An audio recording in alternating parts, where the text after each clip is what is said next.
যে লক্ষ্য উদ্দেশ্য আশা নিয়ে 1971 সালে জেল ভেঙে যুদ্ধে রণাঙ্গনে আপনি যুদ্ধ করেছেন, তার কতটুকু বাস্তবায়ন হলো? আমরা কখনো চিন্তা করি নাই ব্যক্তিকে নিয়ে, আমরা চিন্তা করেছি দেশকে নিয়ে, যে আমাদের একটা আন্দোলন বা ত্যাগের বিনিময়ে যাতে দেশের মানুষ সুখ এবং শান্তিতে বসবাস করতে পারে। প্রায় 2,500-এর মতো মানুষকে প্রাণ দিতে হলো স্বাধীন দেশে। স্বাধীন দেশে।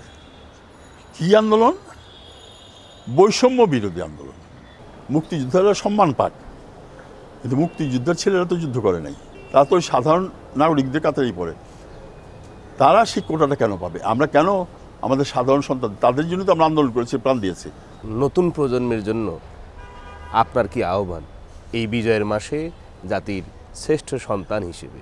বাংলাদেশের তরুণরা সবসময় যখন ওই অন্যায় হয়েছে তার বিরুদ্ধে প্রতিবাদ করেছে এবং সম্মুখ সমরে ঝাঁপিয়ে পড়েছে। আর আজকে এই যে শত শহীদ আবু সাইদদের কথা বলি, তারা একই কারণে প্রাণ দিয়ে গেছে। দুর্ভাগ্য আমাদের, এই যে তরুণরা প্রাণ দিয়ে গেল, তাদের এই রক্তদানটা কিন্তু আমরা মূল্যায়ন করতে পারি না। এবার জাতির কাছে আমাদের একটা অনুরোধ থাকবে যে এটাই যেন শেষ রক্তদান হয়, আর যাতে কোনো মায়ের বুক খালি না হয়। আপনার অনেক ব্যস্ত সময়ের মধ্যেও এবং আপনার শারীরিক নানা অসুস্থতার মধ্যেও বিজয়ের মাসে রণাঙ্গনের স্মৃতি আপনি অনেকগুলো তুলে ধরেছেন, অনেক ঘটনা প্রবাহ, আপনার প্রত্যাশার কথা বলেছেন।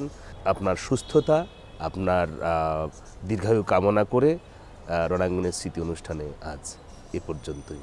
দর্শক, আমাদের সাথে ছিলেন রণাঙ্গনের বীর মুক্তিযোদ্ধা, এই জাতির শ্রেষ্ঠ সন্তানদের মধ্যে একজন, মোস্তফা মহসিন মন্টু।